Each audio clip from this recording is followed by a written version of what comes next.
La revue de presse d'Europe 1, Olivier Delagarde, évidemment pour les dernières infos en provenance des États-Unis. Mieux vaut aller voir sur les sites des journaux. Oui, Trump proche de la victoire, annonce le Washington Post, la mort dans l'âme et les républicains récupèrent le Sénat. Trump sur le point de remporter la présidence après sa victoire en Pennsylvanie, annonce USA Today. C'est la douche froide pour le New York Times, le grand quotidien proche des démocrates, qui hier, rappelez-vous, titrait sur une fin de campagne sombre pour Trump et optimiste pour Harris. C'est obligé de reconnaître que les choses ne se sont pas passées comme il le pensait. En attendant la une du jour, il est 2h45 à New York. Le quotidien égrène sur son site les États qui, les uns après les autres, tombent dans l'escarcelle de Trump. Les résultats ne sont pas définitifs. Il estime, à l'heure qu'il est, que les chances de Trump de l'emporter sont de 95%.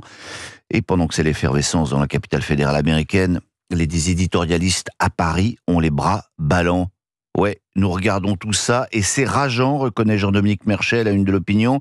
Aussi rageant peut-être que le sentiment d'impuissance face aux décisions qui nous concernent alors qu'elles nous échappent. C'est tous les 4 ans pareil, confirme Philippe Gélier à la une du Figaro. Les Européens se retrouvent spectateurs passifs d'une bataille électorale qui se joue loin d'eux, mais qui a d'énormes répercussions sur leur avenir. Alors, avantage évidemment en Trump, mais finalement, quel que soit le nom du vainqueur, écrivait Gélier hier soir, si le style sera différent, la politique sera à peu près la même, prédisait-il.